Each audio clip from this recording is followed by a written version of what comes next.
The other day I shot an entire wedding with only using 2 lenses, and it was awesome.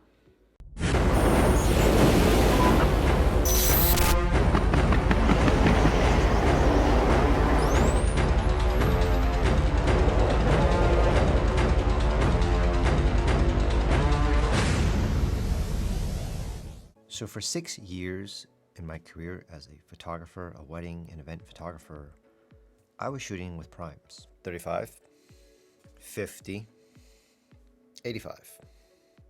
That was like my setup. That was my go-to. That was everything that I basically used to capture the entire wedding. And it was nice. It was great. I had the flexibility of depth of field, but I recently shot a wedding with Brittany and Brian, who's a client of mine, and first off, I completely enjoyed the wedding. It was awesome, super fun, cute couple, had an amazing time. But I shot the entire thing with 2 lenses. 2 zoom lenses, by the way. It was the RF 2470 and the RF 7200. Thinking back, I thought to myself, well, why am I shooting primes? Like, what's the purpose? Like, why am I complicating my setup with like swapping lenses, kind of just the thought of which lenses I should use for certain parts of the day. With zoom lenses, with that range of 24 to 200, like there's nothing that you need to think about. It's there. Sure, you don't get that depth of field, you don't get that beautiful creamy bokeh, but what kind of struck this video was that I actually enjoyed the experience. Like, it brought me back to the very first wedding that I ever shot, where I shot with zooms, and my primary focus on the day was really to document the day. And regardless of what happened, I wasn't worrying about what was the best lens for this situation, or maybe I should swap this lens because I wanted to kind of get more of that depth of field or that separation. With zoom lenses, I was there as the photojournalist, like to be there to document and capture the day. And I just want to kind of share that because that experience, I think, runs through a lot of photographers' minds, especially when they're first starting out. Like me, I started with the f4 range of zoom lenses and I went to 2.8s, and then for a very long time, 6 years, I've been shooting with primes. And is it necessary? I kind of asked myself during the day, like, I genuinely loved the experience of just having 2 lenses, 2 setups, going about my day, capturing people, capturing laughter, capturing the day as it unfolds, capturing amazing portraits.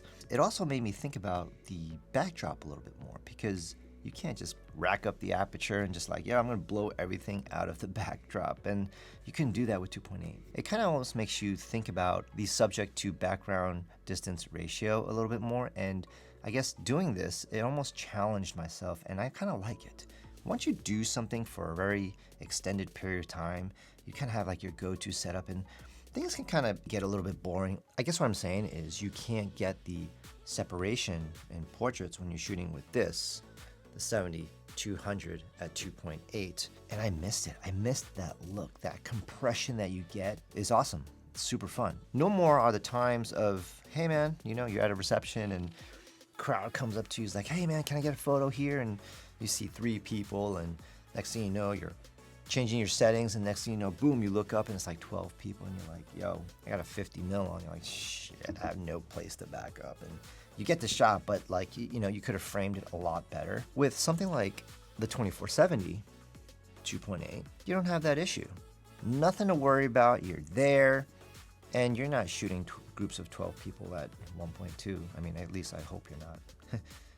Bad move. But what I'm saying is that it just kind of simplified my process. And I think when you shoot weddings and events for an extended period of time, like I have, you think about workflow a little bit, and you want to simplify not only the back end, but if I can simplify my time and my life on the day of, I should. Like, why not? And honestly, with cameras like the R5 and the R6, there's no more excuse for I can't raise my ISO, because the ISOs on these cameras are so good. I am going to do a review about the RF 2470, so if you guys are interested in that video, please consider subscribing and look for that video in the future. And if you guys are a new photographer or an experienced photographer and you're thinking about switching out your setup again, definitely kind of consider it, because it's definitely opened up my mind, and I do appreciate that Canon has put a lot of work into their glass, because I do see a big difference compared to the EF 2470, which I've owned 2 of them.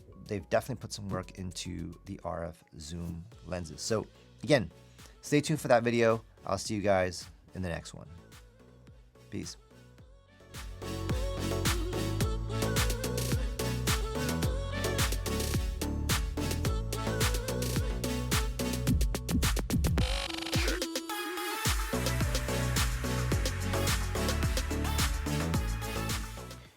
You know, it's really terrible.